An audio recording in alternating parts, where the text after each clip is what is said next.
Hi అండి అందరికీ. ఈసారి బీరకాయలు తెచ్చుకున్నప్పుడు ఈ విధంగా కర్రీ చేసుకోండి. ఇంట్లో అందరూ ఇష్టంగా తింటారు. అన్నం మొత్తం ఈ కూరతోనే తింటారు. అంత టేస్టీగా ఉంటుంది. బీరకాయతో బోల్డ్ అని హెల్త్ బెనిఫిట్స్ ఉన్నాయి కదా, అందుకని బీరకాయని వీక్లీ వన్స్ అయినా తినండి.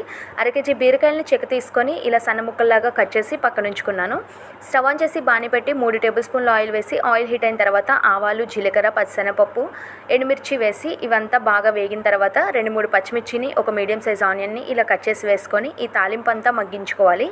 ఆ తర్వాత 2-3 రబ్బల కరివేపాకును కూడా వేసి బాగా ఫ్రై అయితే చేసుకోవాలి. ఈ తాలింపు అంతా ఒక 2-3 నిమిషాలు మీడియం ఫ్లేమ్లో పెట్టి చేసుకుంటే చక్కగా మగ్గిపోతుంది. ఇలా బాగా మగ్గిపోయిన తాలింపులోని 1/2 టేబుల్ స్పూన్ వరకు అల్లం వెల్లుల్లి పేస్ట్ని కూడా వేసి పచ్చివాసన పోయే వరకు ఫ్రై చేసుకోండి. అల్లం వెల్లుల్లి పేస్ట్ కాస్త ఫ్రై అయింది అనిపించినప్పుడు దీంట్లోని 1/2 టేబుల్ స్పూన్ వరకు పసుపును వేసి ఒకసారి కలుపుకున్న తర్వాత సాల్ట్ని కూడా ఇదే టైంలో వేసేసుకోవాలి.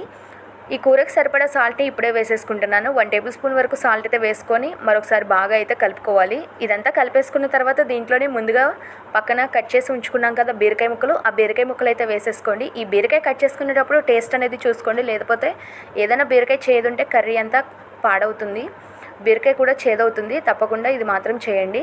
ఇలా తాలింపు అంతా బాగా పట్టేలాగా 2-3 నిమిషాల పాటు మీడియం ఫ్లేమ్లో ఉంచి ఇలా బీరకాయ ముక్కలన్నిటికీ తాలింపు పట్టించుకొని మూత పెట్టి సిమ్ ఫ్లేమ్లో ఉంచుకొని 5-6 నిమిషాల పాటు మగ్గించుకుంటే ఇలా నీరంతా పైకి వచ్చేస్తుంది. ఇంత నీరు ఉండటం వల్లనేమో బీరకాయకి అన్ని పోషకాలు ఎక్కువ ఉంటాయి. చాలా మంచిదండి బీరకాయ పత్తిం కూర కూడా.